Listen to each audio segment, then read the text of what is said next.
My name is Rebecca Morgan, and I'm 32 years old. The day I got the keys to my dream house should have been one of the happiest moments of my life. Instead, it became the day I realized just how little I mattered to the people I loved most. I stood in the living room of my new 3-bedroom craftsman bungalow, surrounded by moving boxes and the ghost of expectations. Sunlight streamed through the bay windows I'd fallen in love with during the first showing, casting golden squares across the hardwood floors I'd worked 12-hour days to afford. The house smelled like fresh paint and possibility. I'd spent the entire morning arranging a modest spread of sandwiches, fruit, and sparkling cider on the kitchen island. Paper plates with congrats printed in cheerful letters sat stacked beside plastic cups. A bouquet of sunflowers, my mother's favorite, sat in a mason jar centerpiece. It was 2 p.m. My family was supposed to arrive at noon. My phone sat silent on the counter, mocking me with its stillness. I picked it up for the 100th time, checking for messages I already knew weren't there. The group chat I'd created 3 weeks ago, Rebecca's housewarming, showed my last message from this morning, can't wait to see everyone. Address is 447 Maple Street. Noon sharp. Red heart. 47 people had read it. 0 had responded since yesterday's cascade of excuses. I sank onto the floor, my back against a tower of boxes labeled kitchen, fragile. The hardwood was cool beneath my jeans. My chest felt tight, like someone had wrapped rubber bands around my rib cage and kept pulling. This wasn't how it was supposed to go. This wasn't how any of it was supposed to go. My phone buzzed. Finally. Dad's name flashed across the screen. Relief flooded through me. Maybe they were running late. Maybe they'd all show up together with apologies and laughter and we need to talk about the house.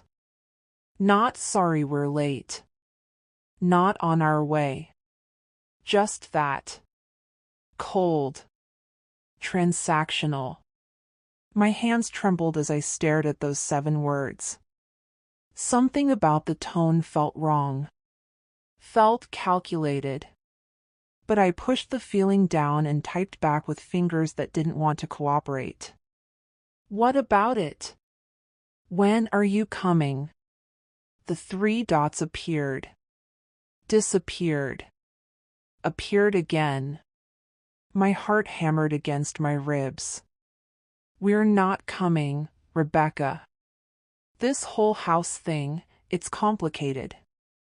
Your mother and I need to discuss something with you. Can you come to our place tomorrow? I read it 3 times. 4 times. The words didn't change. They weren't coming. None of them were coming. My little brother Tyler had texted yesterday, "Sorry sis, got called into work." Rain check? He was a freelance graphic designer who set his own schedule. My older sister Madison sent a voice memo at 8 a.m. "Becca, I'm so sorry, but Jasper has a soccer tournament and you know how Chad gets if I miss one. We'll visit next weekend, promise." Her son Jasper had 3 soccer tournaments every month. I'd never been invited to any of them. My best friend since college, Vanessa, had been the worst. She'd simply texted "can't make it" at 11:47 a.m., 13 minutes before she was supposed to walk through my door. But my parents not coming? That felt different. That felt deliberate. I stood up slowly, my legs shaky beneath me. The house suddenly felt cavernous around me, all that space I'd been so excited to fill now just amplifying my loneliness. I walked through the dining room, running my fingers along the built-in shelving I'd imagined filling with family photos and memories we'd create here. I passed the 2nd bedroom I'd already mentally designated as a guest room for when my parents visited from their place 40 minutes away. 40 minutes. That's all it would have taken them. The third bedroom at the end of the hall was meant to be my office, but I'd secretly hoped, stupidly, apparently, that one day it might be a nursery. I was 32. Single, but hopeful. I'd built this dream brick by brick, overtime check by overtime check, squeezing savings from a salary that never quite felt like enough. I'd eaten packed lunches for 3 years straight. I'd skipped vacations, nights out, new clothes. I'd watched Madison renovate her kitchen twice in that time frame, both times funded by my parents who insisted they were helping young families get established. I'd never asked them for a penny. I'd been so proud of that. My phone buzzed again. My mother this time. "Your father's right, honey. We really should talk. This isn't the way we wanted to handle things, but you've forced our hand." Forced their hand? I stared at the message like it was written in a foreign language. Forced your hand how? By buying a house? The response came quickly. "You know what you did, Rebecca. Don't play innocent. We'll see you tomorrow at 3 p.m. Come alone." My stomach dropped. The phone slipped from my hand, clattering on the hardwood. Come alone? What you did?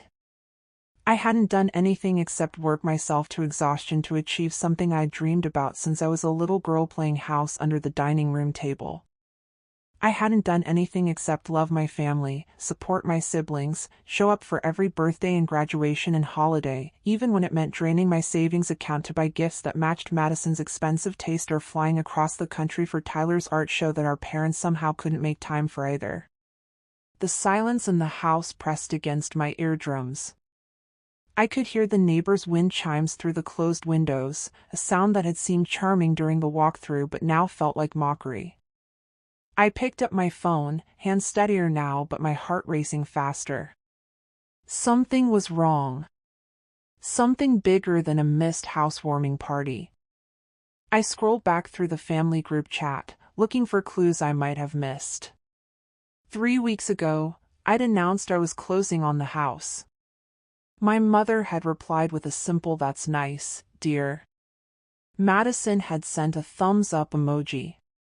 Tyler had written "Cool, can't wait to see it," but the message felt hollow now, knowing he'd never intended to show. But my father hadn't responded at all. I kept scrolling. 6 weeks back, I'd shared photos from the inspection, gushing about the original crown molding and the clawfoot tub. My mother, "Looks old." Madison, "Hope you got a good deal." Tyler, "Nothing." Dad, "Nothing." 8 weeks back, the day my offer was accepted, I'd called each of them individually. My mother had said congratulations but sounded distracted. Madison had cut the call short, saying one of the kids needed her. Tyler had said he was proud of me but then immediately asked if I could lend him money for new camera equipment. I'd said no. For the first time in years, I'd actually said no. My father hadn't answered. He'd texted back 2 hours later, in a meeting. The pieces weren't fitting together, but the outline of something ugly was beginning to take shape. I walked back to the kitchen, to the sad little party spread I'd prepared. The sandwiches were curling at the edges. The fruit was starting to brown.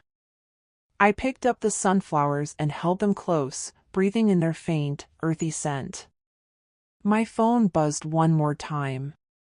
It was a text from a number I didn't recognize. "Rebecca, this is Patricia Klein from Riverside Realty. I need to speak with you urgently about your property at 447 Maple Street. There's been a claim filed against the title. Please call me immediately." The sunflower slipped from my hands, water splashing across the counter and dripping onto the floor. A claim against the title? My dream house, the one I'd spent 3 years saving for, the one I'd closed on just 72 hours ago, someone was claiming it wasn't legally mine?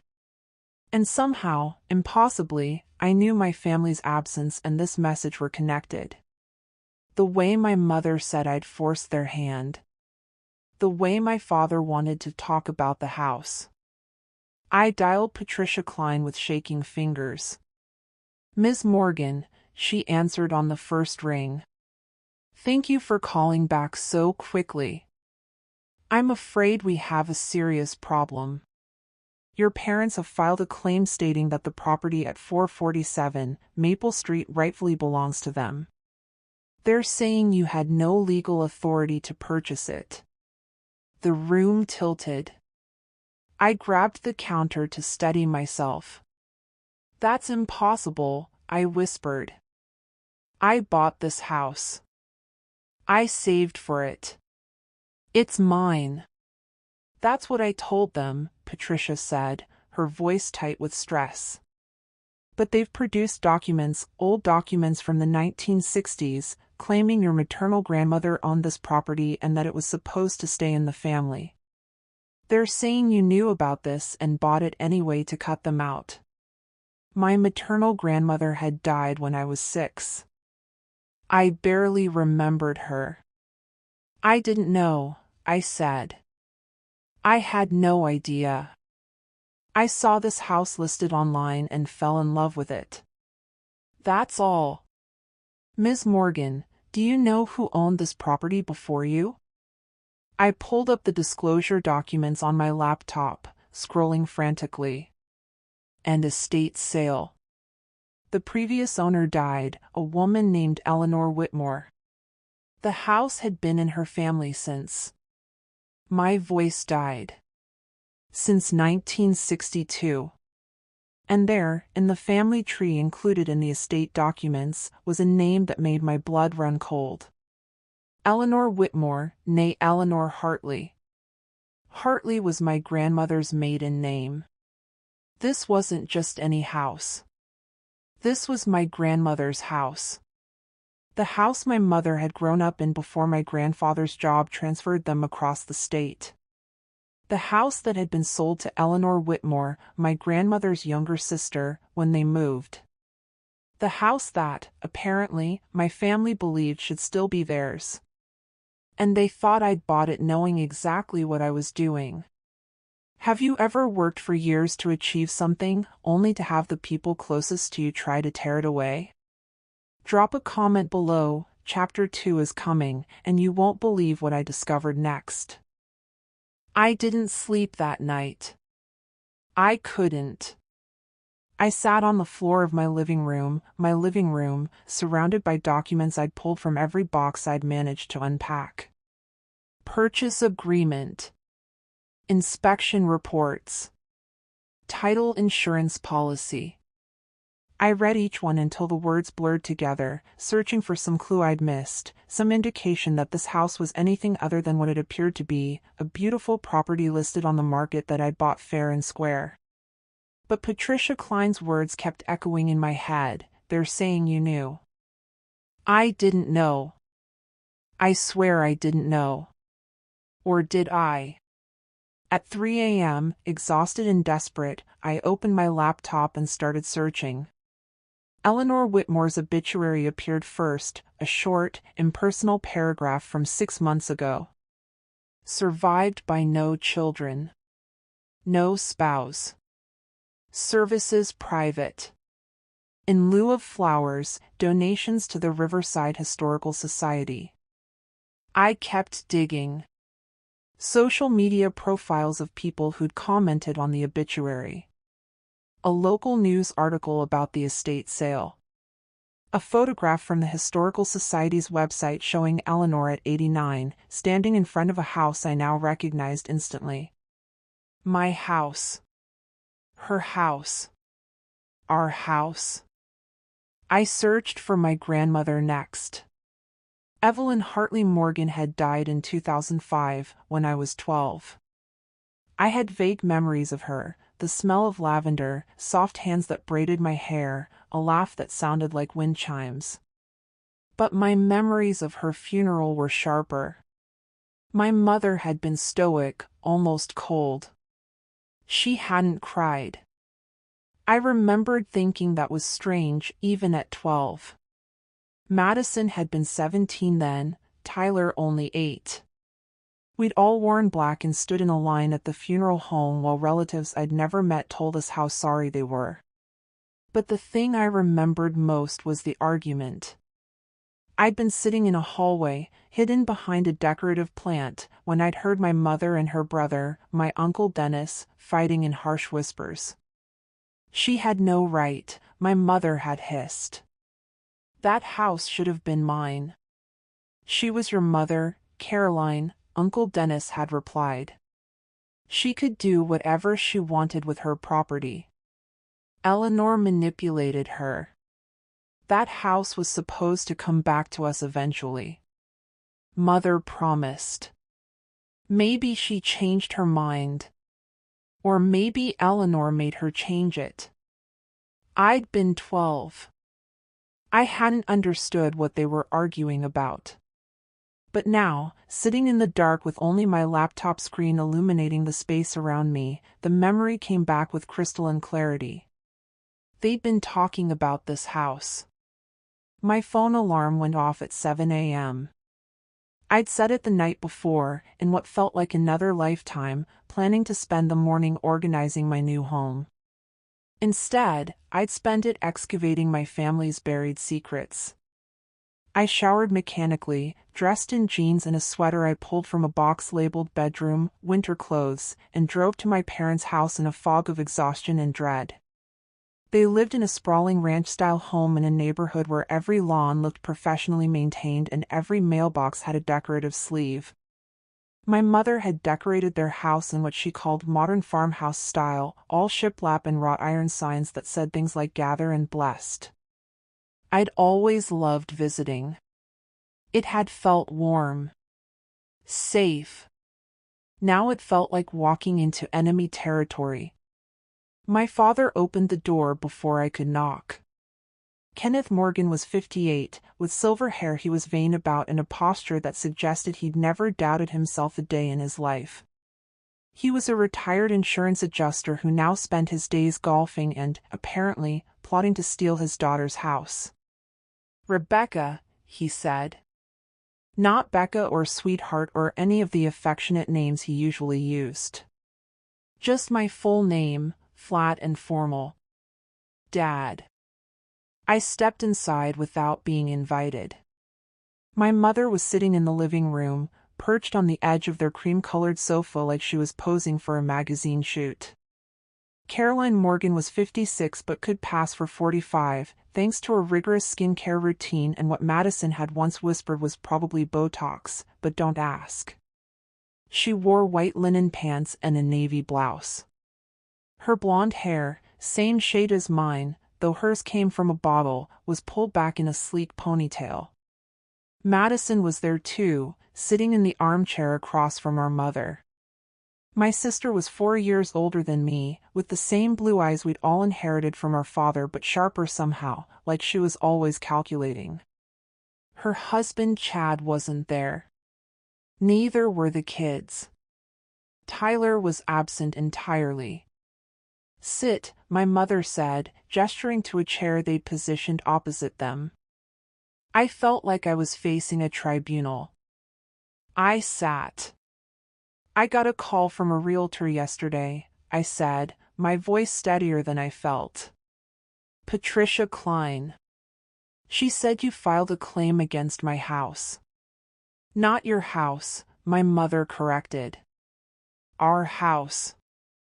I bought it. I have the deed."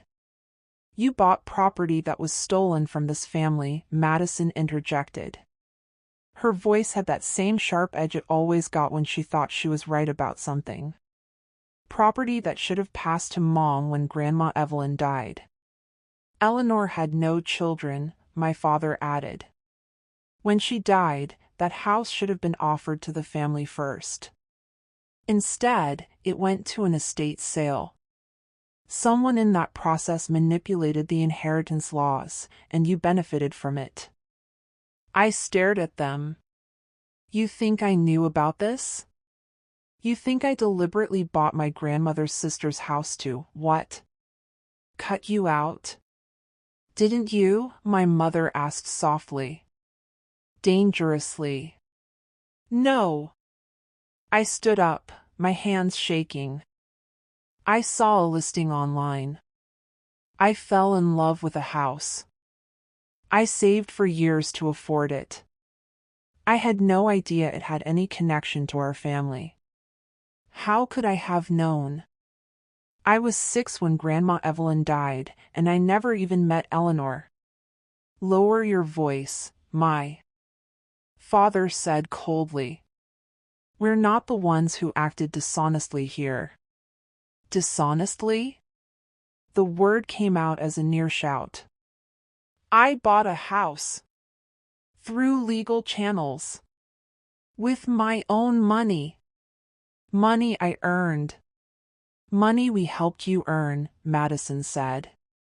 She crossed her legs, looking satisfied with herself. Every time you crashed on our couch between apartments. Every time Mom and Dad loaned you money for car repairs or security deposits. Every Christmas and birthday gift. That was our money invested in your future, and this is how you repay us? The room spun. You're actually suggesting that because you helped me occasionally over the years, I owe you my house? Not your house, my mother repeated. Eleanor Whitmore was my aunt. She and my mother inherited that property jointly from my grandfather in 1962. When Grandpa died, the house should have been split between them. But Eleanor convinced Mother to sign it over completely. She said she'd keep it in the family, that when she died, it would come back to us. Then why didn't it? I demanded. If she promised that, why did it go to an estate sale? The 3 of them exchanged looks. We don't know, my father finally said. That's what we're trying to find out. But what we do know is that you've taken possession of property that morally, if not legally, belongs to your mother. Legally is all that matters, I said. I purchased this house legally. The title was clear. If there was some family arrangement from 60 years ago, that's not my problem. I'm the legal owner now. You're being selfish, Madison said. Mom gave up that house when she was a teenager. She's regretted it her entire life. And now you're standing there, acting like you have some right to it just because you happen to see a listing? I have a right to it because I bought it. My voice cracked. Because I worked 80-hour weeks for 3 years to save enough for a down payment. Because I gave up everything to make this happen.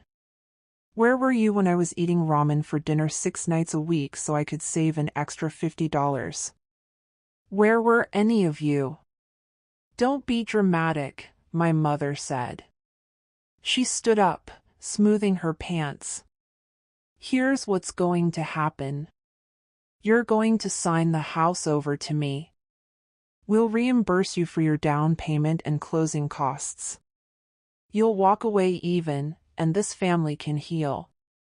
I couldn't breathe. You're insane. We're offering you a fair deal, my father said. The alternative is that we pursue legal action. We have documents, letters from Eleanor to your grandmother, old property records, proof that this house was meant to stay in the family. We'll tie up the title in court for years. You'll never be able to sell it or refinance it. You'll be stuck with a mortgage on a house you can't legally own. I do legally own it. The title company cleared it. I have title insurance. Title insurance doesn't cover fraud, Madison said sweetly. And if we can prove you knew about the family connection and bought it anyway, that's fraud. I didn't know. I was crying now, hot tears of rage and betrayal streaming down my face. I didn't know. Why won't you believe me? My mother walked over to a side table and picked up a manila folder. She handed it to me. Because of this, she said. Inside the folder was a printed email. From me. Sent 3 months ago. To my father. The subject line read, "Question about Grandma Evelyn's family."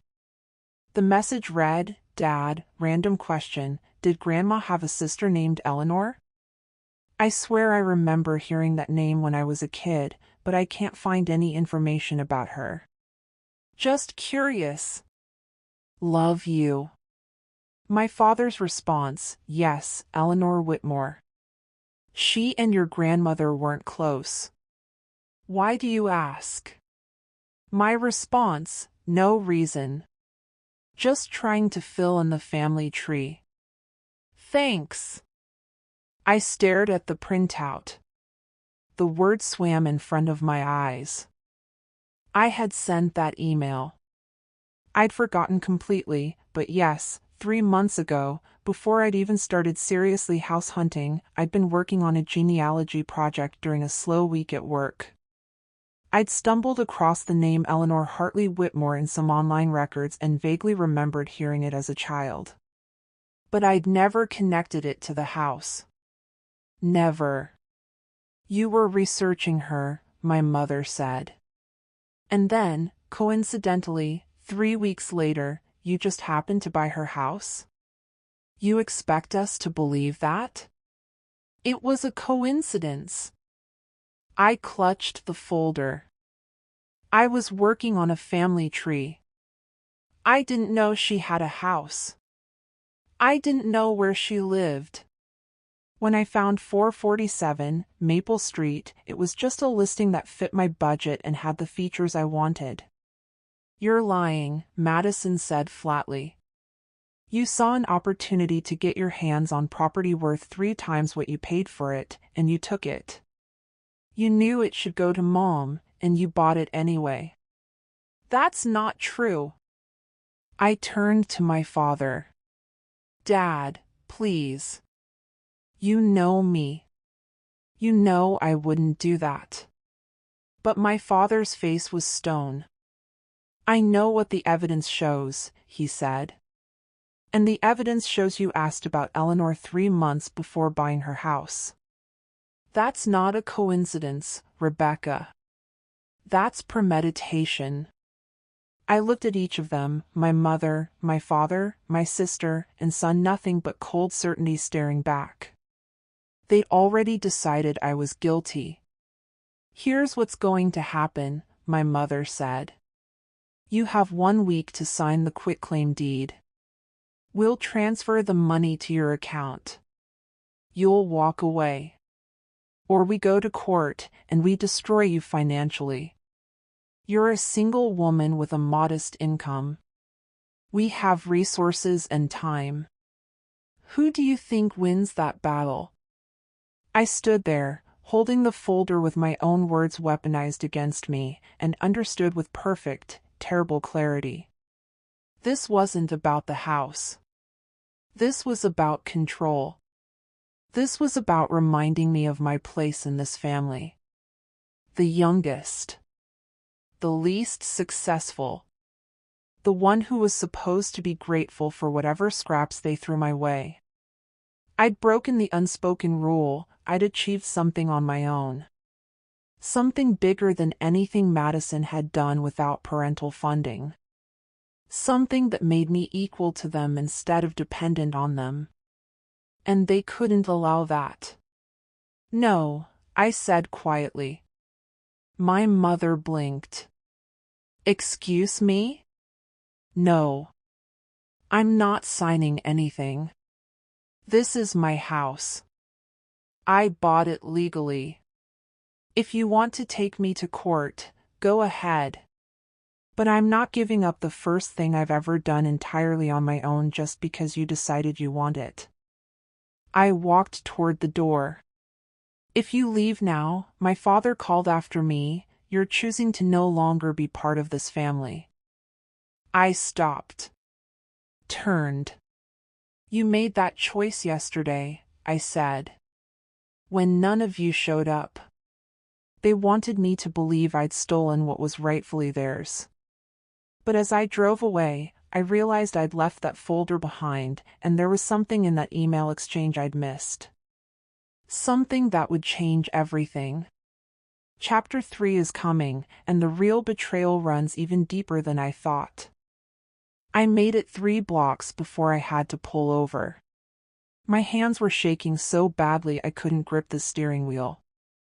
I parked in the lot of a coffee shop I'd been to 1,000 times, one of those places where I used to meet my mother for Saturday morning lattes, back when I thought we were close, back when I believed family first meant something mutual. The steering wheel was cool under my forehead as I leaned against it, trying to breathe through the panic attack that was clawing its way up my throat. 7 days. They'd given me 7 days to surrender everything I'd worked for, or they'd drag me through a legal battle designed to bankrupt me. My phone rang. Tyler. I almost didn't answer. But he'd been the only one who hadn't been in that room, hadn't sat in judgment of me like I was a criminal instead of his sister. Ty, I answered, my voice hoarse. Becca. He sounded strange. Nervous. Are you okay? Madison just texted the sibling group chat. She said you stormed out of Mom and Dad's place and threatened the family. Threatened the family. A laugh bubbled up in my throat, borderline hysterical. Is that what she said? She said you're being irrational about the house thing. That Mom made you a fair offer and you're too stubborn to accept it. He paused. That's not what happened, is it? The fact that he was asking, that he'd even considered Madison might be lying, made something crack open in my chest. Tyler, did you know? My voice broke. Did you know about Grandma's sister and the house before I bought it? Silence stretched between us. Too long. Tyler? He exhaled shakily. I knew Eleanor existed. Madison mentioned it a few months back. She said something about how it was a shame the house got sold outside the family, but she didn't know where it was or anything. I didn't think much of it. When did she say this? Maybe 2 months ago? We were at Mom and Dad's for Sunday dinner. You weren't there, I think you were working that weekend. 2 months ago. After I'd sent that email. After I'd asked my father about Eleanor. Tyler, I need you to think carefully.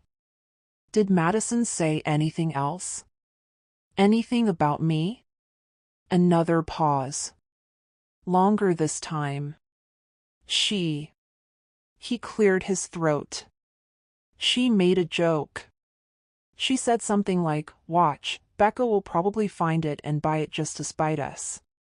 And Mom said, Rebecca doesn't have that kind of money, and Madison laughed and said, yet. My blood ran cold. They knew, I whispered. They knew I was saving for a house. They knew I'd been asking about Eleanor. And Madison. Becca, I don't think Madison would. Tyler. I cut him off. Think about it. How would I have even found that house? It was listed on a random Tuesday afternoon. I saw it 3 hours after it went live. I put in an offer that same day. So how did I even see the listing? I had alerts set up for houses in my price range in specific neighborhoods. For 47, Maple Street wasn't in any of those neighborhoods. It was 45 minutes outside my search radius.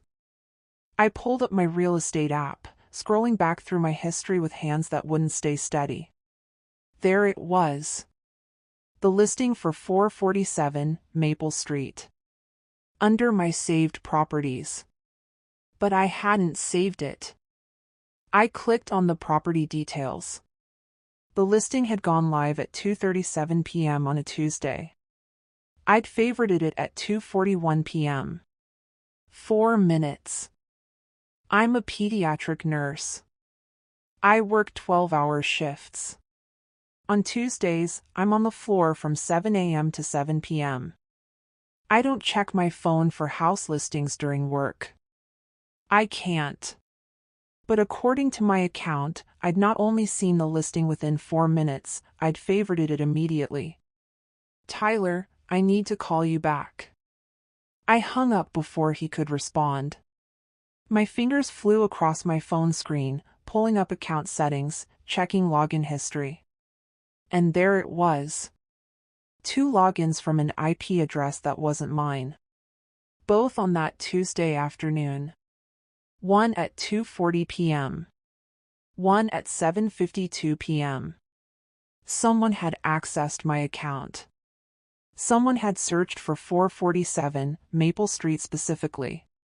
Someone had favorited it, knowing I'd see it when I got home from my shift. Someone had made sure I'd find Eleanor Whitmore's house. I thought back to 3 months ago, trying to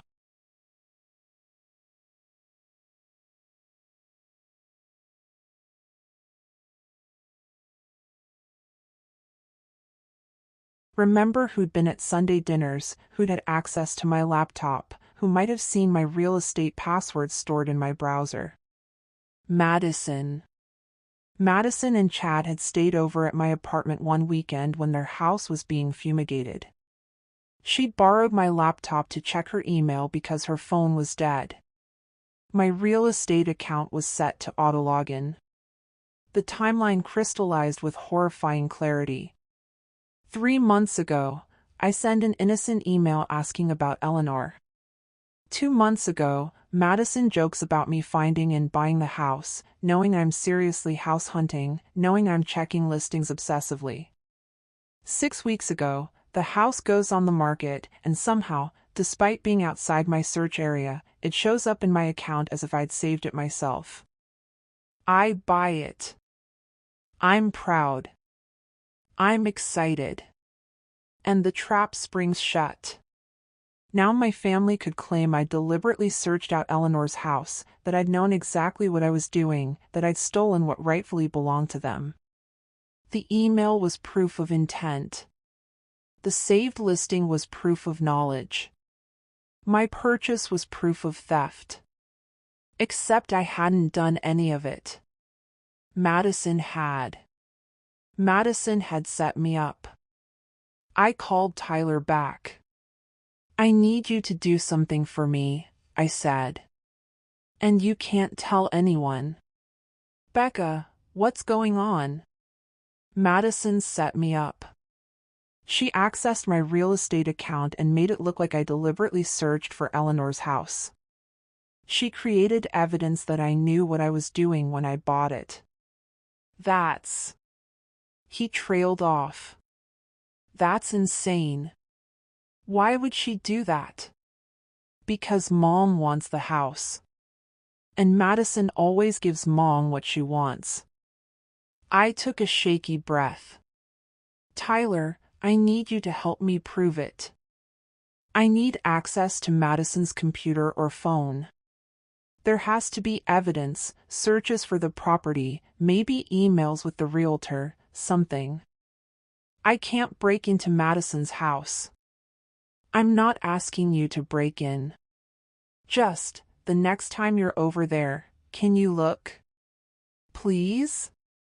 You're the only person in this family who hasn't decided I'm guilty already. He was quiet for a long moment. I'll try, he finally said. But Becca, if you're wrong. I'm not wrong. I was certain now, with the kind of clarity that comes from seeing the complete picture for the first time. Madison did this. And I'm going to prove it. After we hung up, I drove back to my house, damn it, and started making calls. Patricia Klein answered on the second ring. Ms. Morgan, I was hoping to hear from you. I need to know exactly what documents my parents filed with their claim. Can you send me copies? I can do that. But Ms. Morgan, I should tell you, your mother's lawyer called this morning. They're moving forward with a temporary restraining order to prevent you from making any modifications to the property or attempting to sell it. They can't do that. If they can prove their claim has merit, they can. The hearing is scheduled for next Monday. 6 days. I'd gone from 7 to 6 in the span of a few hours. Send me everything, I said. Every document they filed, every piece of evidence they claim to have. I need to see it all. I'll email it within the hour. Next, I called a lawyer. 3 lawyers, actually, before I found one who would take my case with only 6 days' notice. Amanda Chin was a property attorney in her 40s with a reputation for being aggressive in court. Her consultation fee alone made me wince, but I didn't have a choice. Family disputes over inherited property are tricky, she said when I laid out the situation. Even if you purchased it legally, if they can prove there was a verbal agreement or implied trust that the property would stay in the family, they might have grounds for a challenge. But Eleanor had 63 years to give the house back to the family. She didn't. She sold it to an estate. That has to mean something. It does. But you're going to need to prove she had the right to do that, that there was no legal obligation or family agreement preventing it. Do you have access to Eleanor's will? Her estate documents? No. But I can get them. I spent the rest of the day at the courthouse, pulling records. Eleanor's will was simple. No children, no spouse, everything liquidated and divided between 3 charities. But there was something else. A codicil added 5 years before her death. The property at 447 Maple Street is mine to dispose of as I see fit, free from any claims or obligations to my late sister's descendants. This reflects my final wishes regarding property that was gifted to me solely in 1979. Not 1962, when my grandfather died. But 1979, 17 years later. Which meant Eleanor hadn't inherited the house originally. My grandmother had owned it. And sometime in 1979, Grandma Evelyn had transferred the property to Eleanor. Why? I pulled more records. Property transfer. Filed in March 1979. From Evelyn Morgan to Eleanor Whitmore. For $1. $1. That was the kind of transfer you did within family. When you were gifting property, not selling it. But there was a note attached. A writer document, filed separately, that I almost missed. This transfer represents full and final settlement of all financial obligations between Evelyn Morgan and Eleanor Whitmore regarding the care and maintenance of Kenneth Morgan during his extended hospitalization from October 1978 to February 1979. Kenneth Morgan. My father. I pulled up my phone with shaking hands and called Tyler again. Do you remember Dad ever being seriously sick or in the hospital? What? When? 1978, 1979. He would have been, what, 11 or 12? Becca, I wasn't even born yet. How would I? Ask Mom. Please. Say you're working on a family history project. Ask if Dad was ever seriously ill as a kid. Why? Because Eleanor didn't steal the house. Grandma gave it to her. As payment for helping with Dad's medical bills. The silence on the other end was deafening. Are you sure? It's in the property records. The transfer was settlement of financial obligations regarding Kenneth Morgan's hospitalization. Tyler, whatever happened to Dad, it was expensive enough that Grandma had to give away her childhood home to pay for it. And Dad never told you this? Dad never told anyone this. Or if he did, they all decided to forget it. I stared at the document, the truth of it settling like lead in my stomach. Eleanor didn't manipulate Grandma. She saved Dad's life, and Grandma paid her the only way she could. So the house was legitimately Eleanor's. Yes. Which means Mom has no claim. None of them do. Eleanor earned that house. And she specifically put it in writing that it was hers, free from any family obligations. I heard Tyler exhale shakily. Mom and Dad know this. They have to know this. Of course they know. Dad was there. He was 12.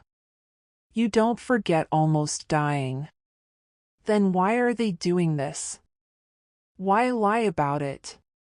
I thought about my mother's face that morning, the cold certainty in her eyes. My father's stone expression.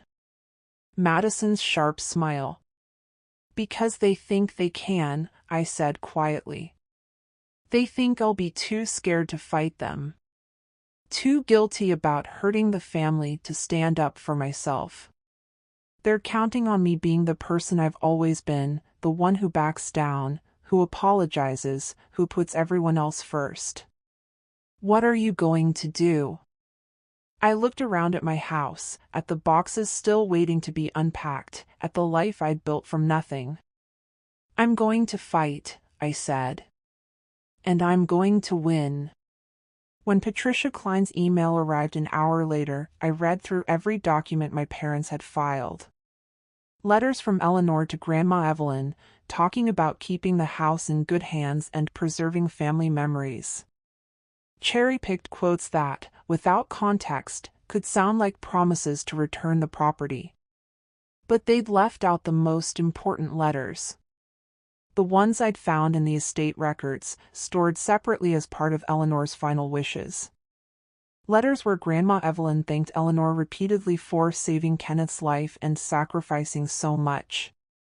Letters where Eleanor worried about money and Grandma assured her the house was rightfully yours now, free and clear. Letters that told the real story. I forwarded everything to Amanda Chin. This changes everything, she said when she called me back. With the 1979 transfer documents and these letters, we can prove Eleanor had full legal ownership. Your parents' claim falls apart. They had to know I'd find this eventually. Maybe they didn't think you'd look. Or maybe they're counting on you settling before it gets to court. She paused. Ms. Morgan, I have to ask, are you prepared for what happens if you go through with this? Family lawsuits are ugly. This will permanently damage your relationships with your parents and siblings. I thought about sitting alone in my dream house yesterday, surrounded by sandwiches no one came to eat. I thought about my mother's cold eyes and Madison's satisfied smile. I thought about being 12 years old and overhearing an argument about a house I didn't understand, about growing up always feeling like I was one step behind, never quite good enough, never quite deserving. Those relationships were already damaged, I said. I just didn't want to see it. Tyler came through. 2 days before the hearing, he called me at 11 p.m. I found something, he said. His voice was tight. I was at Madison's for dinner. I borrowed her iPad to show the kids a video, and she'd left her email open. And? There's an entire folder labeled Maple Street property. Becca, she's been planning this for months. There are emails with a real estate agent asking about the house before it even went on the market. Messages with Mom about how to handle Rebecca when she buys it. A draft email to a lawyer about filing the claim. My heart was pounding. Can you forward them to me? I took screenshots. I'm sending them now. He hesitated. Becca, there's one more thing. There's an email from Dad to Madison from 4 months ago. It says, make sure Rebecca finds the house. Once she purchases it, we'll have grounds to claim she knew about the family connection and acted in bad faith. The room tilted. They planned this from the beginning, I whispered. They wanted me to buy it so they could take it away. Yeah. Tyler's voice cracked. I'm sorry, Becca. I didn't know. I swear I didn't know. I know you didn't. I wiped my eyes. Tyler, I need you to testify. At the hearing. Can you do that? A long pause. If I testify against them, they'll cut me off, he said quietly. They're still helping me with rent. My graphic design business barely makes enough to